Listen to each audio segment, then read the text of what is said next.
Hello everyone, I'm Tori. And I'm Kariana. And welcome to God in All Things. Today, I am so excited to report that we are discussing one of my favorite books of all time, Tess of the D'Urbervilles by Thomas Hardy. We have all sorts of things to say about it. So let's start with a brief little synopsis about it, and then we'll get into personal experiences and the gospel principle, and then we can finally just discuss this wonderful book. So, Tess is a lower class, innocent young girl dealing with the neglect of her parents and the responsibility of caring for her siblings while also dreaming of the future, as all young women do. However, when her father learns of their knightly history, Tess's mother comes up with a scheme to match her with some wealthy relations. Unfortunately, her naivete will mean Tess's undoing, and those dreams Tess has long held will quickly be torn from her grasp. So, you can tell, you can probably tell it's a tragedy. It is a very sad book. Personal experience, I'll let Kariana start because I probably have way more to say than she does. Wow. So, yeah, throw off the schedule. Yes, I am. I'm going to mix it up this time. Okay. I'll let Kariana go first. Okay. So this is my first time reading this novel. I've heard Tori talk about it lots and lots. I told Tori that I was gonna save the first time I ever learned about this novel. Yes, that's right. I forgot about that. So she has no idea the first time I ever heard about this novel because it's so funny. Okay, so I heard about it for the first time in high school, and that's when it got put on my to read list, because every book that like gets talked about in another book ends up on my to read list. You know, I'm like, well, if this is worth bringing up in literature, then obviously I should read it. I don't know how many people are gonna see what's coming, because it is the favorite book of the main character in 50 Shades of Grey. Oh, okay. Interesting. Which I did not actually read in high school, but I had my best friend's mom bought a copy for her, and so we decided it would be hilarious to read it out loud, and so she gave me this copy of this book because she wanted me to like read it in really silly dramatic voices, and so we read like the first chapter. Or such, I don't know, of the book, like, and just really silly dramatic voices. Yeah, that was her favorite book. I didn't actually like fact check myself on this, so hopefully I'm not mixing it up with a different novel and a different heroine. But wait, now I'm curious. That's my memory. You're gonna fact check me. I'm going to look it up. I think I don't want to know, because if I'm wrong, then I have literally no idea what novel it was, and that just makes me really uncomfortable. I won't spill the beans on here. Okay. But okay. Unless you're right, then we can be like, yeah, you're right. 50 Shades of Grey is no literary masterpiece, but what intrigued me the most about it was the numerous references to Thomas Hardy's Tess of the D'Urbervilles. Okay. Yes, yeah, she's writing an essay on Tess as the novel starts, and Christian Grey sends her copies of the first editions of Tess. That's what I remembered. Okay, yep. So you are correct. That is a very interesting choice for that book, I gotta say. I don't know if it's trying to say it's similar or not, but I would say it's not. I haven't even read it, but I have a feeling. I'm sure the author tries to draw similarities between the relationships. Yeah. Interesting. Okay.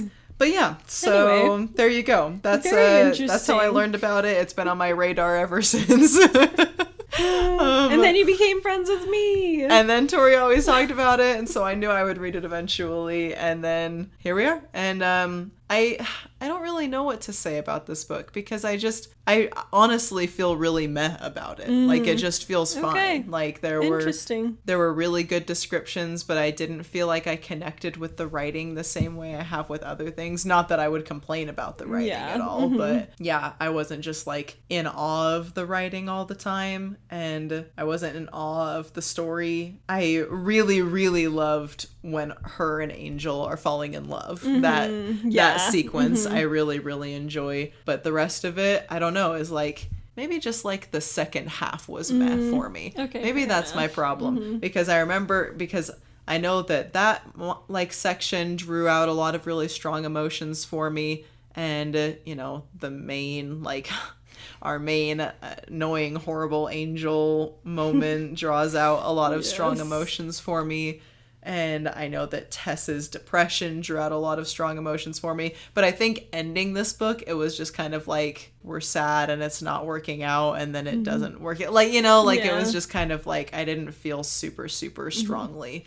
It probably didn't help help that you went in knowing the whole thing was sad too. I Because think once that you get hurts. past the like happy stuff, it's kind of like you don't know what specifically is going to happen, but you know like the rest of the book is not happy. So Yeah. like you're not expecting anything to change from that, really. I agree. Going in knowing less about it could have definitely changed, like, you know, if I like had hope the entire time that like something was actually going to go well.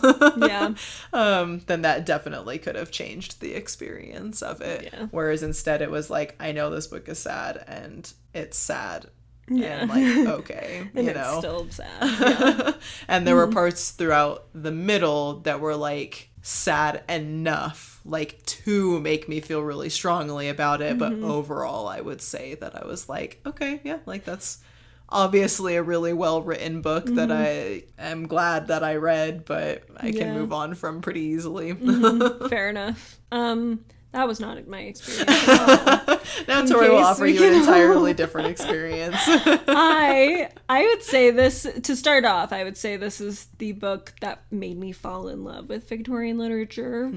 So there's also that nostalgia. But also every time I reread it, I'm like, oh yeah. And even just flipping through, because I didn't actually read it this time, I should say right off, because I was like, I know it well enough. And we'll get into why more in depth in a second. But I know it well enough that I was like, I literally don't need to. I know everything that happens. I remember everything. I even remember specific lines and stuff. But anyway, I read this in high school in my AP literature class. It was one of the ones, we actually read Wuthering Heights first. So I had read Wuthering Heights, but Wuthering Heights was a little bit of a weird experience for me. So I feel like it's not always the best one to start with for Victorian literature. It can be for certain people. But that is the one that got me into Victorian literature. But for some reason, it just didn't click with me at the time. It did better once we've discussed it in class, and so for a while I did consider it one of my favorites. But towards the second half of the year, we read Tess of the D'Urbervilles by Thomas Hardy, and I just fell in love with it. I think it helped a lot, too, that my teacher loved it. It was one of her favorite books, too, so you could feel the passion, and she was very clear that it was one of her favorite books. Like, she wasn't hiding it or anything. It's gotta be to try it with a high school class. Yes, and it's like so dramatic though, seriously. I mean, for a Victorian literature book to read in school, it's probably a decent option because it's really dramatic. There's like constantly things happening that are just over the top. But it was good. And then I just treated it as one of my favorite books of all time, if not my favorite book. I think I did refer to it as my favorite book for a long time. And then I listened to it on audiobook like a few years later. I think right before my mission, I like reread it via audiobook and really enjoyed that. And then I'm pretty sure a year or two after my mission, I listened to it again, but I'm not 100% sure on that. I feel like I did listen to audiobooks twice for it, but I know for sure I reread it probably like 2 years ago. I reread it physically and I deeply annotated it. If you want my in-depth thoughts on all sorts of things in it, I have a 3-hour video on my YouTube channel, Good Strong Words, where I discuss in depth a lot of things about this. So if you're interested in getting into that and want to watch a Lord of the Rings extended edition version of my thoughts, then you can check it out there. I just love this book so much. There's also the mini series, which I loved as well, and I've seen multiple times, which also helps me to know the story really well because they did a pretty good job. There's definitely a few changes, but honestly, like, very, very small changes, frankly. Plus, it had Eddie Redmayne in it, so how could you not want to watch that sometimes, you know? So one of the greatest actors of our generation. Honestly. So, yes, I still consider this one of my favorite books of all time. I think it's probably pretty close to Wuthering Heights. I think depending on my mood, I would say one or the other is my favorite, but I just love it so much, and I'm excited to chat about it, even though Cariona's emotions are meh about it. she still had thoughts that we discussed. And so it was good. There are thoughts and emotions. It's great. Let's do it. All right, so let's talk about the gospel principle as written and discussed by Cariana, and then we will get into the plot of the book. Okay, so we decided to talk about the restoration and the blessings of the restoration with Tess. And so the restoration of the gospel in the latter days can change the perspectives that we use to judge ourselves and others throughout life. With the knowledge that we have gained through Christ's restored church on the earth, including modern day prophets and revelation we have because of it, we understand how the plan of salvation offers love and mercy to all of God's children, no matter the circumstances. Because of the restoration, we can be confident that God cares more about our current trajectory than our past mistakes, and we have the opportunity to spread that same forgiveness and understanding to others as we all struggle with this small part of God's eternal plan. Great. So yeah, I'm excited to discuss this in reference to Tess, just because I feel like a lot of the issues and concerns Thomas Hardy brings up in the story would have gone so differently if he had an understanding of the restoration of the gospel. So let's kick it off with our very first chapter of Tess, which is a seemingly insignificant and kind of strange interaction between a rickety man who's clearly drunk and a parson who's on horseback passing him in the road. They say hi to each other, and the parson says, "Hello, Sir John." And this man is like, "I'm sorry, what did you just call me? I'm not a Sir John. I'm just like a normal John Derbyfield. Like, that's my name. That's all I am." And the parson explains to him that he was looking in the parish records and recognized that this John Derbyfield has ancestry dating back to the William the Conqueror, who were knights, the D'Urbervilles. And this man, John, is just very taken by this idea and is like, "What? This is amazing." And the parson's like, "It's really not that big of a deal." As they would say nowadays, it's not that deep. It's not the new thing. It is. It's not even that new. Anyway, yeah, so John takes this and runs. So then we flash over to a different setting, not too far away, where this young girl is focused in on. It's the May Day dance. And so there's a group of young women, virgins, who are dancing, and it's like this big kind of celebration thing.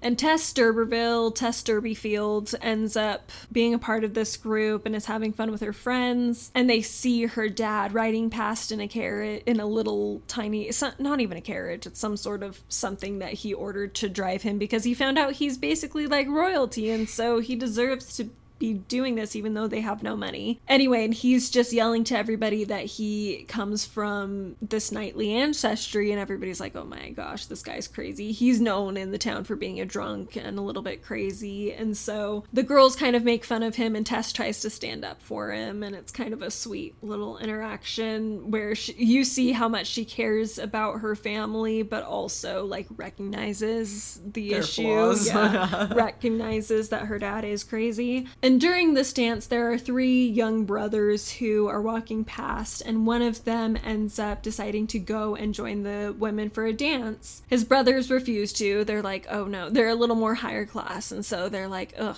we can't just be dancing around with a bunch of country girls. That's so unseemly." And he's like, "Whatever, you guys are ridiculous. I'm just gonna go." But he's the only man, because all the other men in the village are still at work. And so they're all like, "You're gonna have to choose one girl to dance. Who are you going to choose?" And he ends up choosing some random girl, and Tess is very hurt by this. She's like, "Why didn't he choose me?" And they have kind of a little moment where they like meet each other's eyes, and he kind of wishes that he had asked her, and then he ends up leaving. So it doesn't seem like that significant, but it becomes more significant later on, especially for Tess. So anyway, after this, Tess ends up going home and talking with her parents, and they tell her about this interaction he had with the parson, and then they tell her basically her dad's too drunk to go to market where he sells certain items. He's kind of like a buyer and seller of goods, and he's too drunk to go, and then the mom ends up getting too drunk to go and help out either. So Tess is like, "No, we have to do this, because if we miss it, we're gonna be lost for money. Like, it would be a big financial difficulty for them." And so she ends up going with her younger brother to go bring these items to market, and on the way there's an horrible accident that causes the horse. It's the middle of the night. She's exhausted. And so she ends up falling asleep, and there's this accident where the horse ends up being kind of run through by another carriage. And so they end up having to shoot it to put it out of its misery, basically. And so this horse was really critical. Like I said, her dad's a buyer and seller of goods. And so that was the way he transported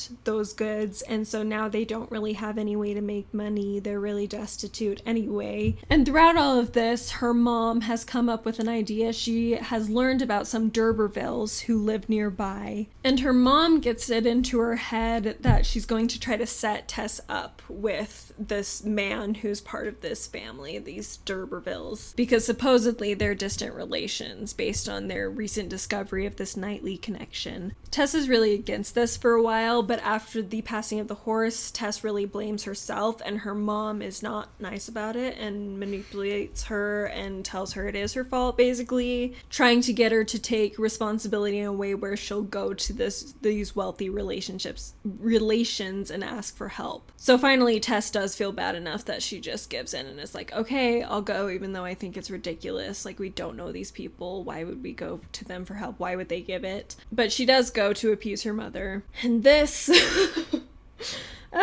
this is where we meet Alec D'Urberville, who is, as you can tell by my reaction, not a good person, and definitely not a helpful person in Tess's life. So, while she's there, she goes and visits, and she ends up meeting with Alec D'Urberville, who is the son of this wealthy woman. And he is very taken by her. She's very beautiful, and so he is flirting with her. Yeah, it's really bad situation. And eventually she kind of is like, I'm willing to work. Like, she doesn't have it in her to ask for money or anything like that, but she's like, if you have a job for me, like, I will take it and would be happy to get the income that way. And he's like, well, I'll let you know. I'll talk to my mom and we'll figure something out. Well, he just wants her to go. So he sneakily writes a fake letter from his mom, who's blind, saying, hey, can you come help with the birds? Which he does need someone to help with the birds, but it's very like he's pretending to be his mom, inviting her to do this. And so Tess has a job, and her mom's overjoyed, over the moon about it. She gets her all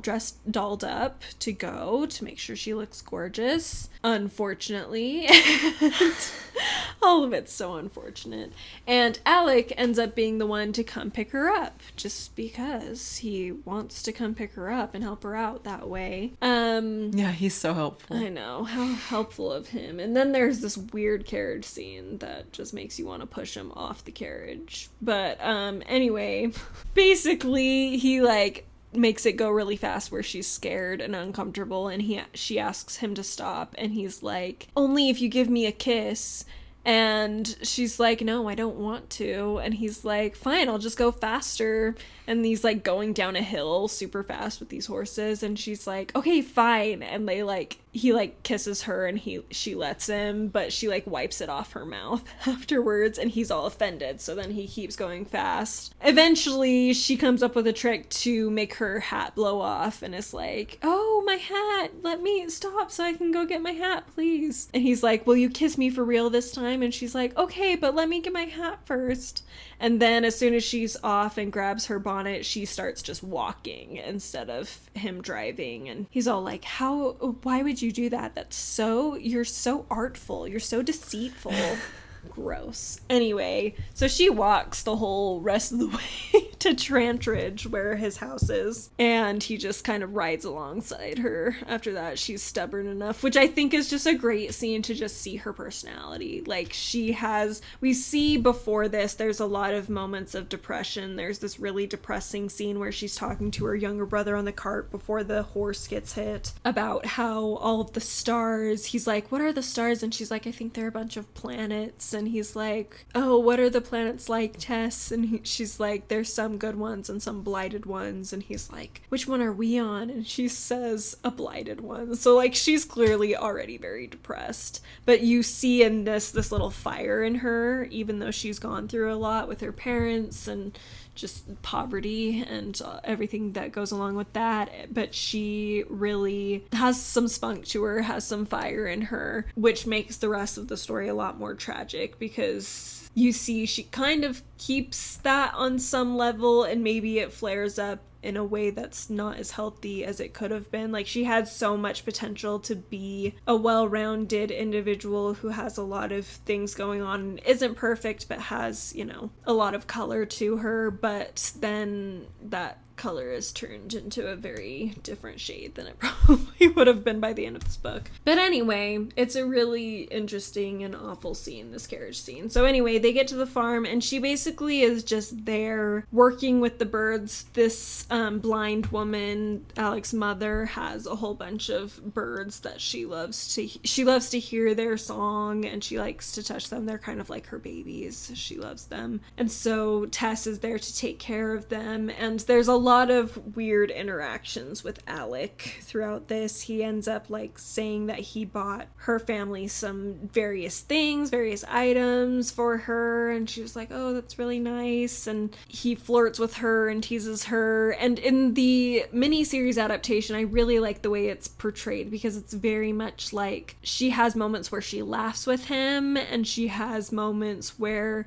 she's a little more friendly with him. And they have like interactions that in a romance movie would feel like they belonged there. Like they were kind of in that range, but there's always like this sense of like tension of like she's uncomfortable and he's a little bit predatory. Like there's something off about all of the interactions, and it's very well done. I think the acting and the writing and that really helped to build that up, and so if you haven't seen that, you definitely should. It's very well done. So all this flirtation's happening, and there's also a lot of judgment from her coworkers because of this flirtation, and there's hints here and there of like a previous girl who was there before Tess, who Tess kind of replaced, who like mysteriously left.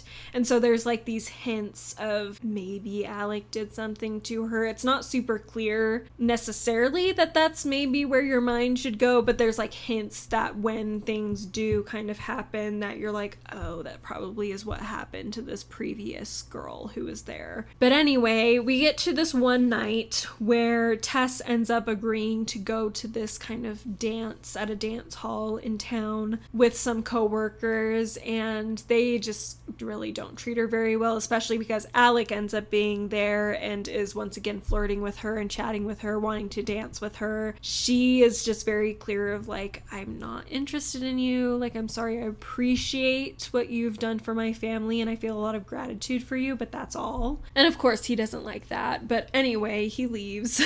And then she starts walking home with her coworkers pretty late at night, and they start attacking her because one of them has some sort of fiasco. She gets like a tankard of something, some big bucket or something of some sort of treat or drink or something, and it ends up breaking a little bit, so it trickles down her back, and they kind of make fun of her.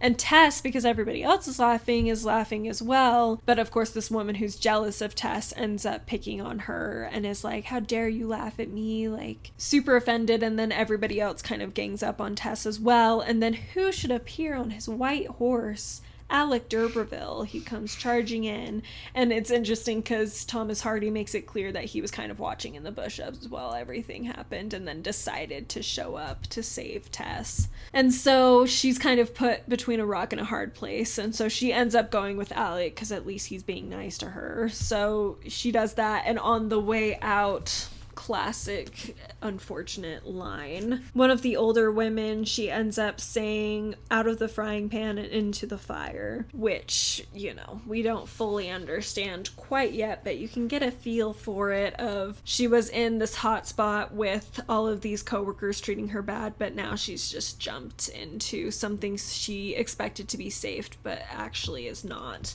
is much worse. And so then we go right into the next chapter, which is the final chapter of Phase the First, in which basically Alec is taking her. She ends up falling asleep briefly, and when she wakes up, they're still not back to the house, and they should have been. And she asks him what's going on, and he's like, oh, I'm afraid I got us a little lost.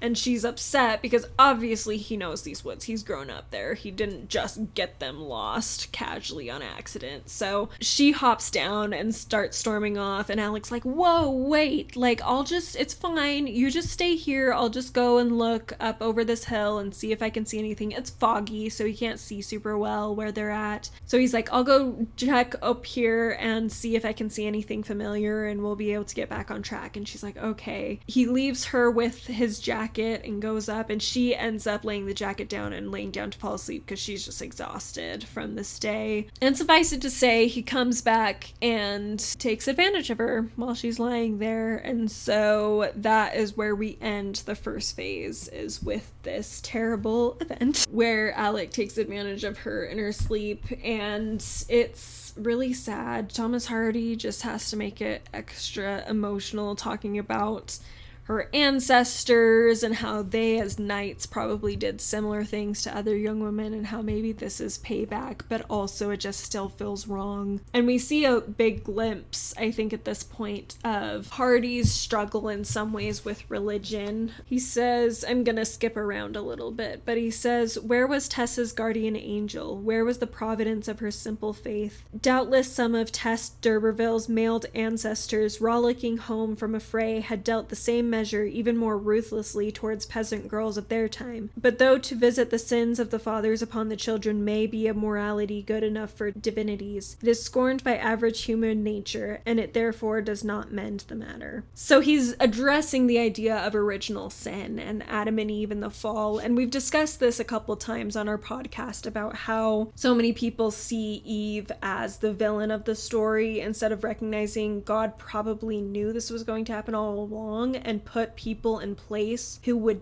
do that so that the rest of his plan could move forward. But at this point, Thomas Hardy is living at a point where he doesn't have easy access to that knowledge at this point. Like, he is far away from that. The restoration has occurred. Joseph Smith and him bringing back the priesthood and the revelation, the modern revelation, the living prophet is there. Thomas Hardy's writing in like the later 1800s, but he doesn't have this understanding. And I think in a lot of his books, he explores a lot about faith and religion and his personal struggles with it in kind of more subtle ways that are part of his stories, but you definitely can feel that lost soul feeling there. Like, he knows that there has to be something out there he's missing, but he doesn't know what. And as time goes by, if you learn more about his life and his internal struggles and stuff, you learn that he did eventually, by the end of his life, kind of give up on the idea of God. And I think you can see that a little bit too with Angel and his perspectives on things a lot in this book. But I think this is a great example of, as the narrator, Hardy being like, it seems unfair to have the idea of the sins of the fathers coming down on the heads of the children. And we, with modern revelation and the Book of Mormon, learn that that's not true, that men are responsible for their own sins and not for Adam's transgression or anybody else's since then. And I think it's such an interesting concept because I think we live in a world where that's still such a belief, is the idea of original sin. Like, you see so many things of like, oh, your ancestors did this to my ancestors, so therefore I can hate you even though we're not the same people. That doesn't mean we should ignore the problems of the past and not acknowledge them as issues, but also keeping in mind that everybody is their own person and that they deserve to have their own life's journey to growth the same way their ancestors did, even if their ancestors failed to do it as well as they could have. You know what I'm saying? And so I think that's a really early sign in this book that there's some sort of disconnect, that you're like, if he had the blessing of the restoration knowledge that we have, I don't know that he would have written that. You know, I think he may have told a similar story, but it would have been approached in such a different way. I think we can also see, similar to what you're talking about, it can be difficult to kind of wrap our heads around because we definitely see examples of it even in the scriptures. You kind of get the idea, you know, of like the sins of the fathers on the children kind of thing, where we were talking about this a little bit earlier. One thing that I think about a lot, and one thing that I kind of had to like struggle with and figure out like how this all worked, was with Jews because, right, because they're the ones who crucified Christ. And so, you know, that's, I think, a big part of why Jews have been persecuted throughout Christian history. Because there's that resentment for that, and the scriptures kind of prophesy something like that happening, like bad things happening to Jews in the future as a punishment for that. And so I know for me, it was kind of hard to wrap my head around, like, no, that's not why bad things have happened to Jews in modern history, because it's not like God is punishing Jews for crucifying Christ. It's because Christians have made the choice to persecute Jews for whatever reasons, you know, and kind of trying to, in that eternal question of, why does God let bad things happen, you know? Figuring out that it's because of agency that bad things happen. Agency in a fallen world, and not necessarily because of what previous sinners have done who eventually led the line down to you. And so, yeah, I guess for me, that's like where the danger lies, is that kind of thought process. And that's where I've had to kind of figure things out. It's also interesting to me that he says that it's a morality good enough for the divinities, but it's scorned by average human nature. And we kind of made this comment before when we were talking about it, that I kind of feel like it's flipped, actually. Like, I can see where he's coming from. I can see where he would say that human nature is to not want to carry the sins of the father to the children, but just like the point you made a minute ago, we do, you know. We blame people all the time. I mean, how many family grudges exist throughout history, right, that last generations and generations across all different cultures. It's a very, very natural thing for us to say, well, your dad did that, and therefore you're bad, and I'm gonna hate you too. And that has created all sorts of divides on all different levels. Whereas, like you're saying, unbeknownst to most people throughout history, God does not see it that way, and God is willing to give us all that clean slate and let us make our own choices, which can be biased and influenced negatively by looking at other people as the sins of their fathers. And so, yeah, I think he really, really just has it backwards. And I can see where that creates a more difficult, cynical outlook on life, when you're like, obviously, people don't deserve this. You know, he can recognize people don't deserve this. So why is God doing that? And it would be a lot easier for him. Especially when the God you've learned about your whole life is that kind of God, where you're like, I'm being taught that this is what God's like, but there's part of me that just doesn't believe that should be the way it is. Right. And he's right. And he is right. He is right. He could tell. He could tell that wasn't, he had that feeling that it wasn't right. Yeah. And so I just think it's really interesting, and definitely a lesson that we can still think about and remember today, because it does come up in so many, because I think it is human nature to blame each other for the sins of our fathers. Absolutely. So, and we have to remember that God doesn't do that. Each person is their own person. Great. Thank you. That is great. So moving forward, we cut to the next part, which is the next phase of the story. And we see her, she's walking away from Trantridge, and this man comes up behind her and is following her, and it's Alec. Because, it always is. Yes. If there's a man some lurking, shadowy figure, it's probably it's Alec. So he pops up and is like, why are you leaving? I'm sorry. I misunderstood what you were saying. Oh, smack him. I do want to read a little bit of their dialogue just so you can get a feel for how manipulative and how done she is. Also, how manipulative he is and how done she is. So they're walking and he's like, why did you slip away by stealth like this? And he's like, come back. It's fine. I'm so sorry. Whatever. You'll be fine. Just come back. And she's like, no, I won't. And he's like, okay, I thought you wouldn't, but let me just help you carry your basket at least. And so she she's walking, and I love, it says, she had no fear of him now, and in the cause of her confidence her sorrow lay, which is just so heartbreaking. Like, she's like, he's had everything he can take from me, so like I'm not afraid of him anymore because he's already taken everything. What can he do? Yeah, exactly. And like, in a creepy way, she feels like he knows her in a way no one else does because of this interaction between them, which was not her fault, and she shouldn't feel that way. He took something that wasn't his to take, but that is how she feels. So they continue talking, and he eventually says, "You didn't come for love of me, that I'll swear." And she says, "'Tis quite true. If I had gone for love of you, if I had ever sincerely loved you, if I loved you still, I should not so loathe and hate myself for my weakness as I do now." And it's so sad.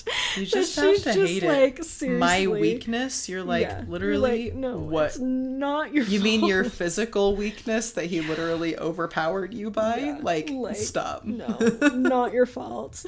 And then she said, "I didn't understand your meaning until it was too late," meaning his meaning while he was flirting with her and stuff. And he says, he has the brass to say, "That's what every woman says." And she says, "My gosh, I could knock you out of the gig. Did it ever strike your mind that what every woman says, some women may feel?" Good on Tess. See, she still has that little bit of spark in her, but she's like so devastated at the same time. Just like, are you kidding me? I can't believe you just said that to me.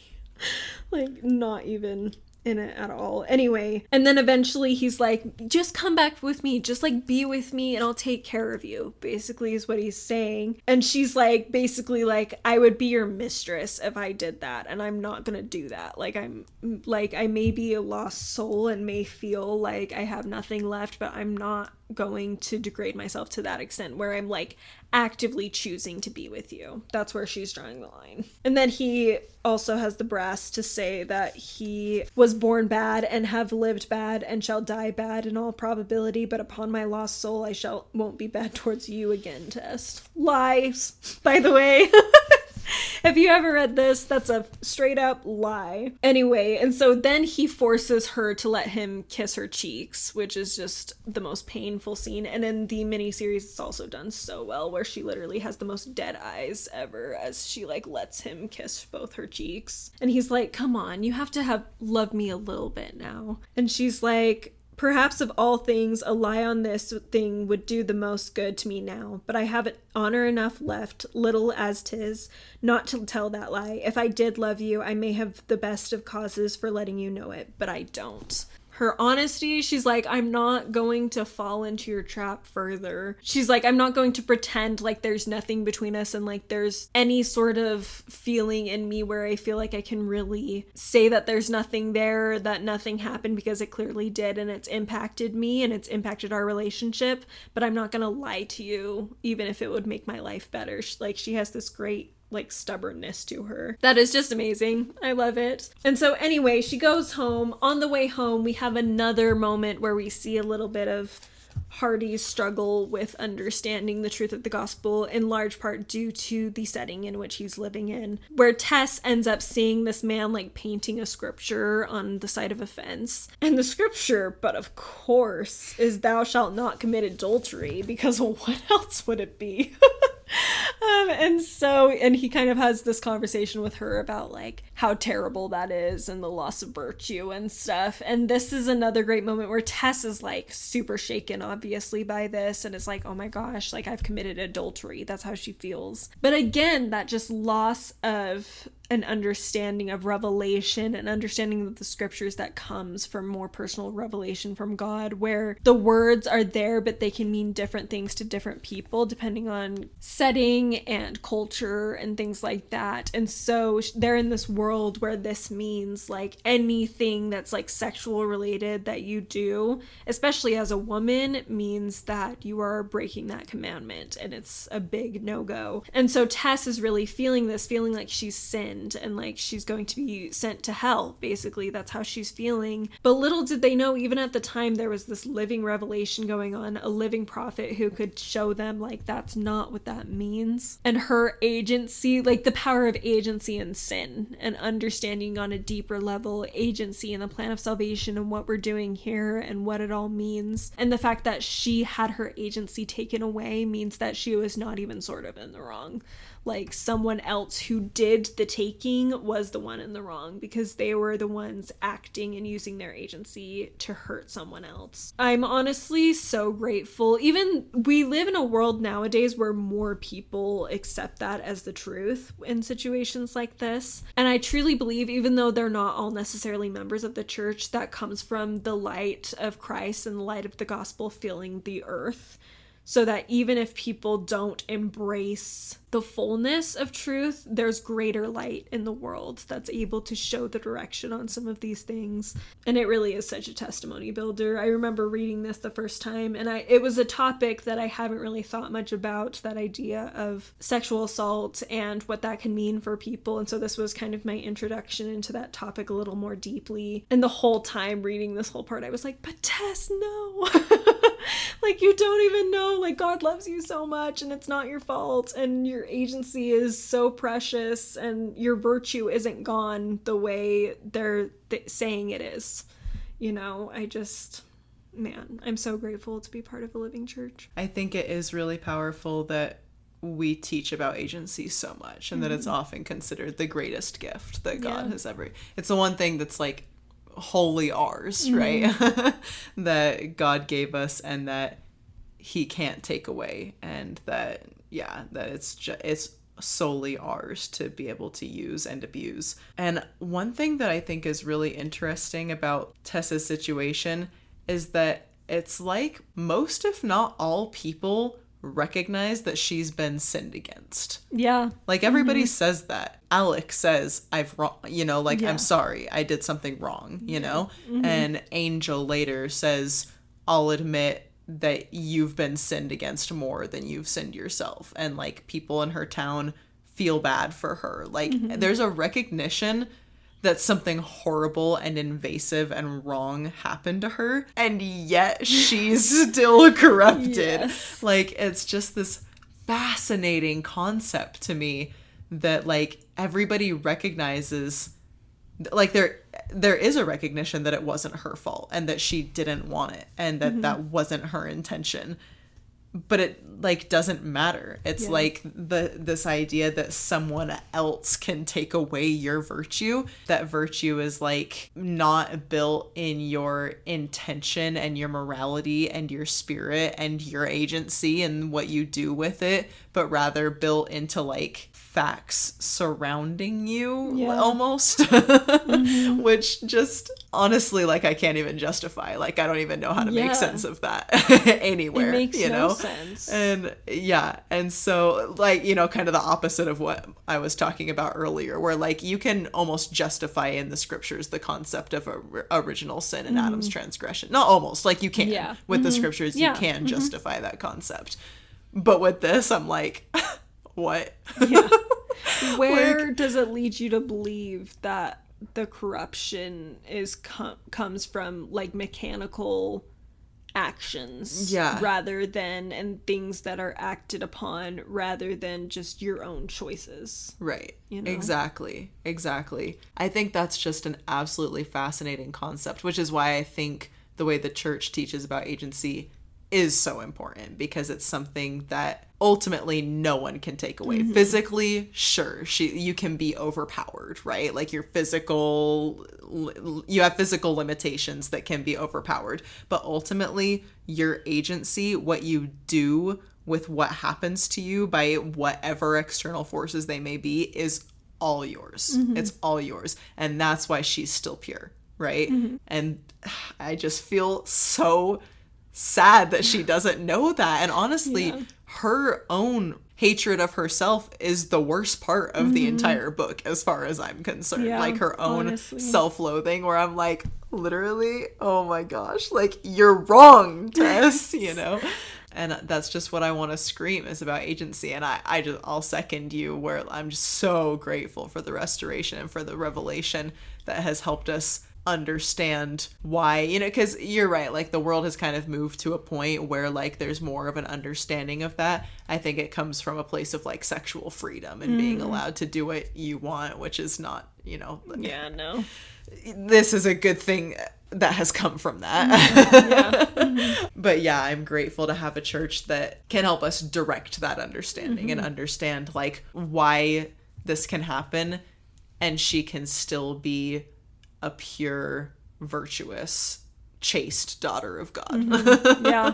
Despite it. Just to very specifically talk about the restoration, I wanted to the Restoration Proclamation I think is great place to go. A great place to go. Easy starting point for understanding what it is we're talking about. Beautiful and wonderful, and I love it. Yes. And so I just want to quote a little bit from the first paragraph. It's a really simple sentiment and statement. And if you've grown up a member of the church, you know this.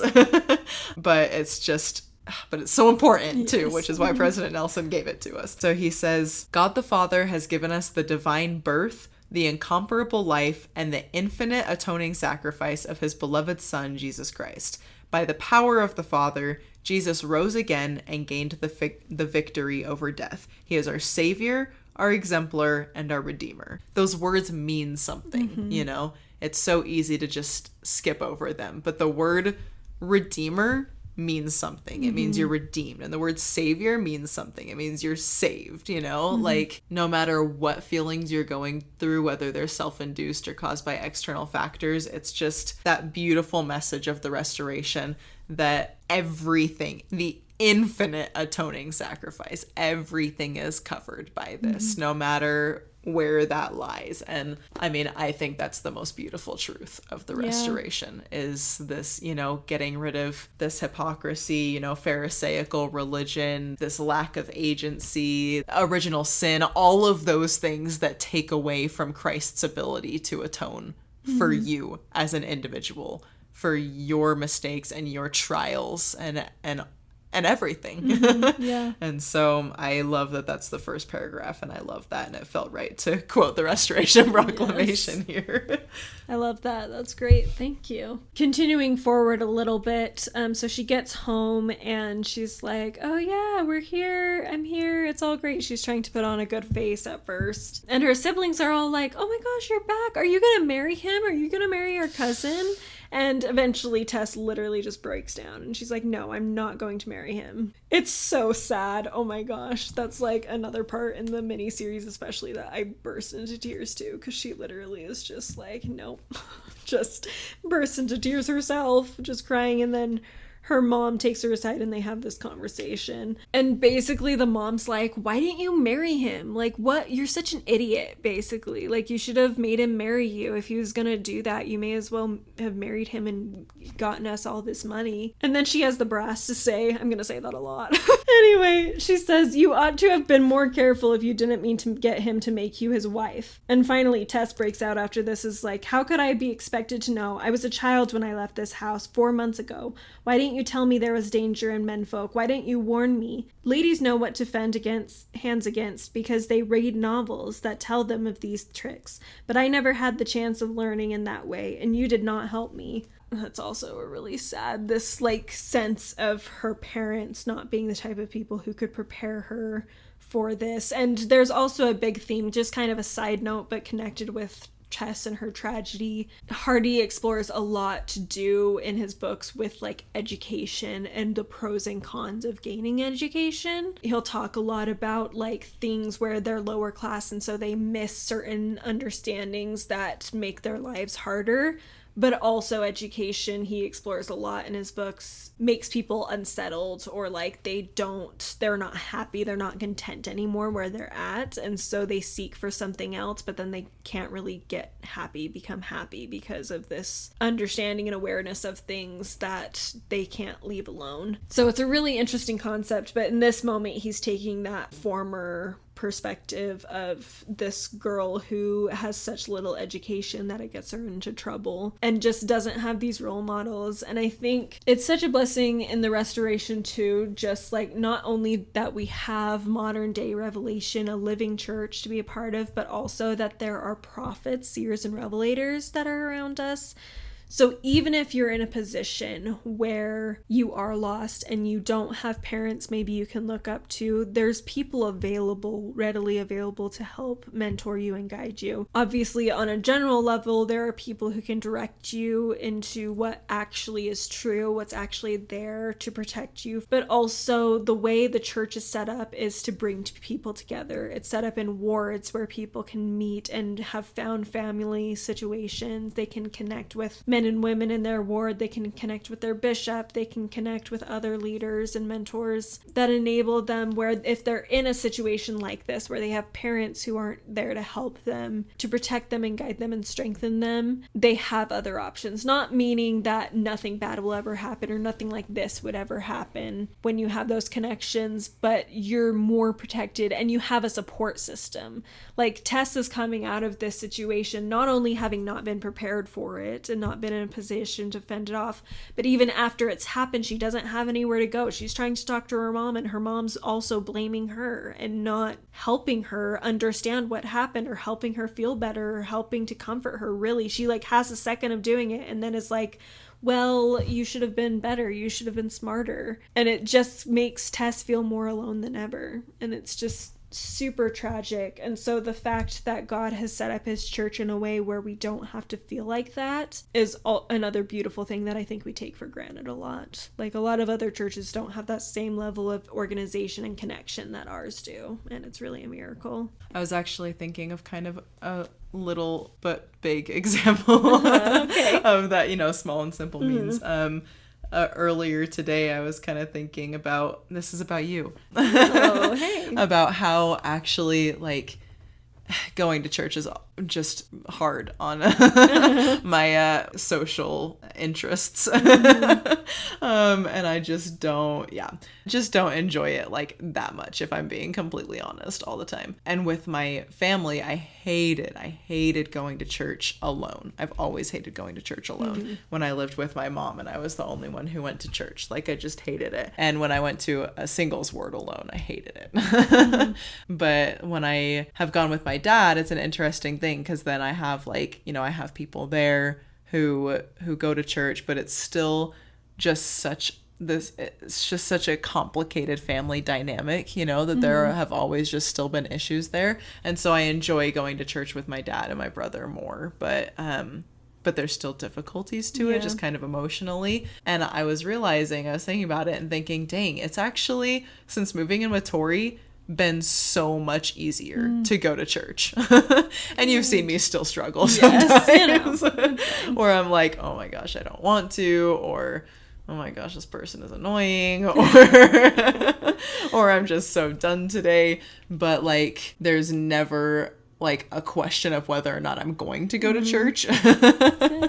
Yeah, it's just something that's easier to look forward to and to want to do at least first hour. Yeah. Yes. And more frequently. Like I was saying, on an overall level, you know, like it's just, it's easier to have somebody who, is just, just knowing that I have people there who I'm going to get to sit next to and who are supportive. And it goes beyond that too, where I know I can like hear something that frustrates me, and I can always come to Tori and be like, okay, Tori, this thing frustrated me and I don't know how I feel about it, and I just need a different perspective on it. And Tori's always ready to just offer a different perspective and think about things, and like, okay, well, like, there's this factor and this factor, and and it just makes it easier to just continue to understand the gospel better and not get like hung up on things as much, and instead like actually think through things and work through things. And and just like you're saying, that support. So thanks for being such a supportive friend in the gospel. Well, thank you for telling me that. That's so tender.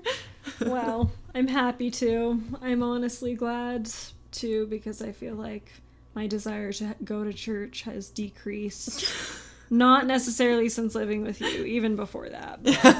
I know. I'm the bad Definitely. influence. You increase my desire while I take yours. Apparently there's a finite amount of desire to go to church in this relationship. Yes. Apparently we just spread it a little bit. That's all that happened. No, still want to go. Still good. Just... Yes. You know. Seasons of life. Those things. Seasons of life. Exactly.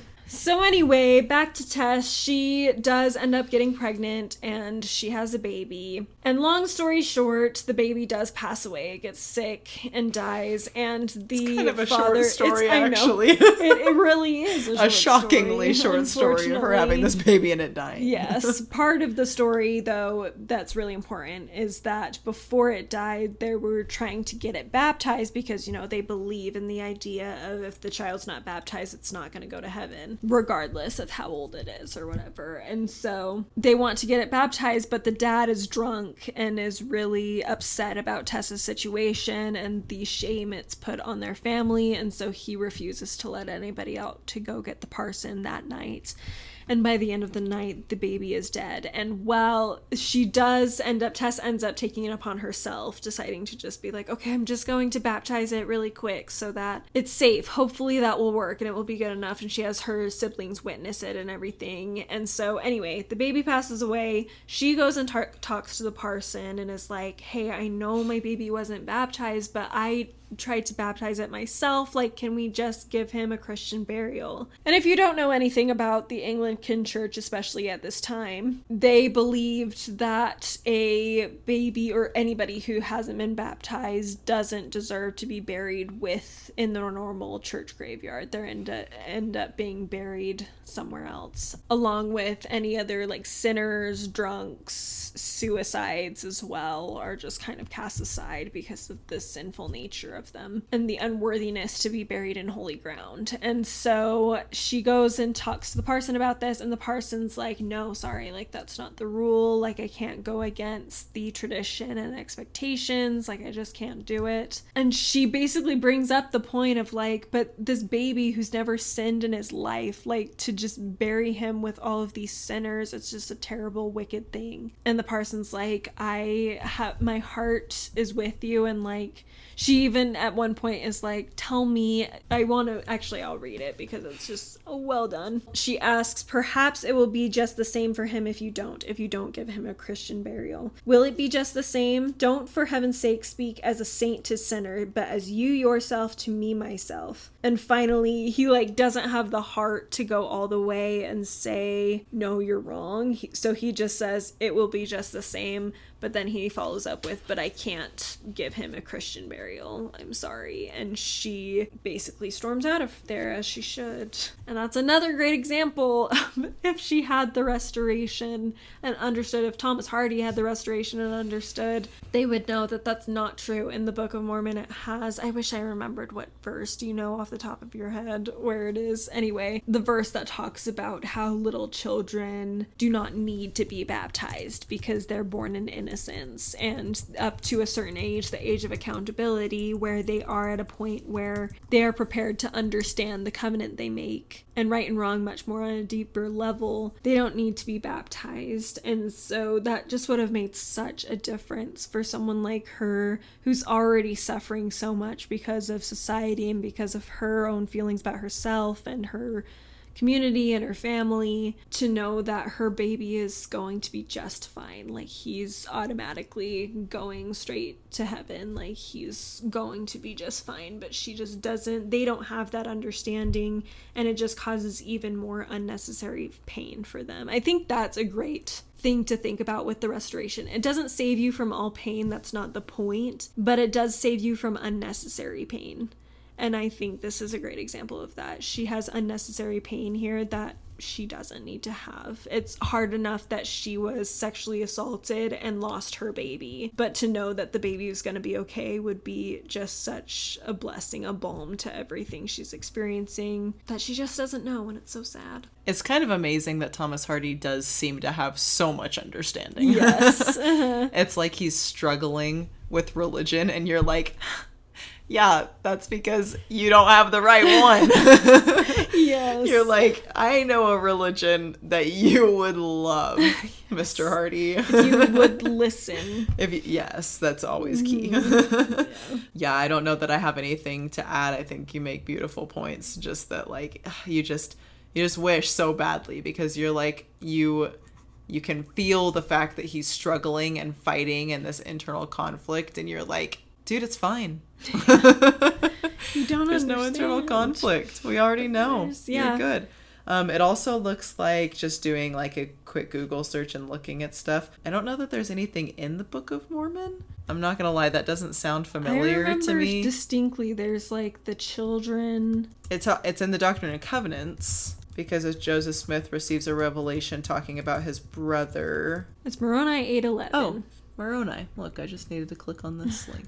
But little children are alive in Christ, even from the foundation of the world. If not so, God is a partial God and also a changeable God, and a respecter to persons, for how many little children have died without baptism. Love that. That's amazing. Beautiful. And that's modern revelation, folks. We freaking love it.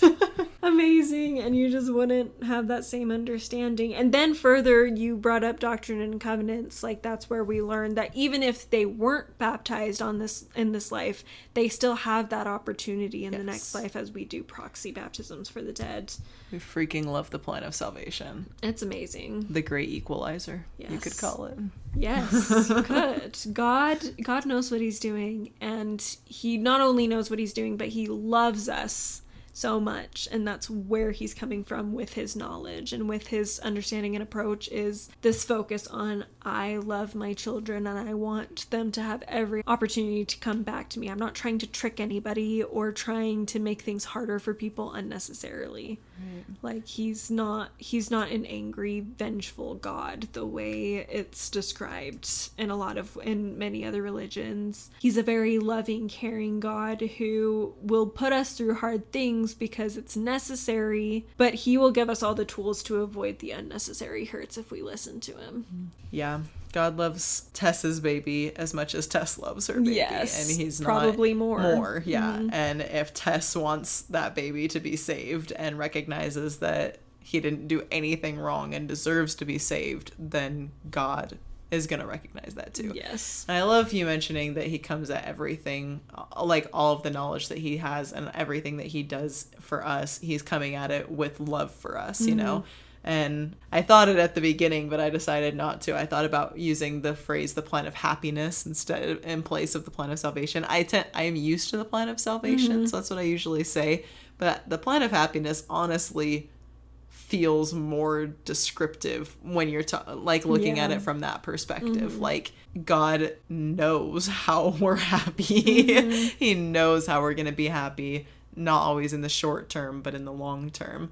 And he's going to make sure that things are worth it as long as we are doing our best to follow him and do what he wants. Tess is just so miserable and upset because she doesn't know that there's a plan of happiness and that it's okay. Yeah, it will all be okay. It'll all be okay. It doesn't even matter where the baby is buried. Nope. It will all be all right. So anyway, her baby dies. She ends up creating her own little, cross for it outside of the cemetery. And then she's like, I can't be around all these people who know me and know my past anymore. I just need to get away. And so she's able to get a job at a dairy farm. And this is where we enter the bright, happy space of this book. Woohoo. Which ends up not being that happy when the rest of the book happens. But it's a brief moment where it feels kind of happy. At this dairy farm, it's also spring and summer, because that's how Thomas Hardy works, is the weather reflects what is happening in the story. And so during all the winter and fall months, she's miserable. And then we have the spring, summertime, and she's able to cheer up a little bit. While she's there, she ends up running into this man named Angel, who happens to be the man that was at the beginning during the dance scene that I said said didn't sound important, but actually is. So she recognizes him from that. He doesn't quite recognize her. He kind of like feels like he might have seen her before, but that's like the extent. He doesn't remember where. But she remembers this guy. And so, long story short, we follow several chapters of them falling in love, and he really likes her because she's the prettiest girl on the farm. He's a little bit more wealthy. His father is a parson or a squire or something, some sort of more wealthy church leader. And he was going to go into the church as well, but that didn't work out, and we learn more about that later. But now he wants to go into agriculture, and so that's why he's at this dairy farm, to learn more about the trade. And anyway, so he does end up falling in love with her. She falls in love with him, but of course she has all of this baggage that she just can't. She's basically like all the other girls on the farm are also in love with him. He's just this really handsome, rich young man. So of course, and they all know that he likes Tess the best, but she's very like, no, he'll never marry me, and I promise it won't happen. And there's this really cute little like crossing the river scene where there's been a flood. That scene actually killed me. Yes, it's so good. Oh my flood gosh. Where basically Angel comes through. They're going to church. He's not, because he has a lot of faith issues. But he walks through this water and is like, oh no, we've got to take you across. So he carries each of them across and ends with Tess. And it's just like this really sweet where they're close together, and it's, yeah, whatever. And she's pretending like it's fine, it's whatever, but like clearly they're both feeling it, and it's great. And the other girls are jealous. And anyway, so they get across and go. Another side note, the female solidarity in this book, for a Victorian novel especially, is amazing. Crazy. Because even though these girls are jealous, there's never any real drama with that. There's like some level of it where they're obviously jealous and they like voice things, but like there's never like a big blow up. Like they stay friends. They're like on her side the entire time. Mm-hmm. They're like, it's fine. Like, it's amazing that any of us could be with him or anything. So love it. Anyway, this episode has been divided into 2 parts. You have reached the end of part 1. Part 2 will be released the following Thursday. We hope you enjoyed the first half of our discussion. Be sure to follow us on Instagram at God and All Things Podcast. Additionally, if you are interested in seeing what Tori is currently reading, head over to her YouTube channel, Good Strong Words. Thank you again for listening. We hope you are having a wonderful day. Keep remembering to see God in all things, and we will see you next time. Bye!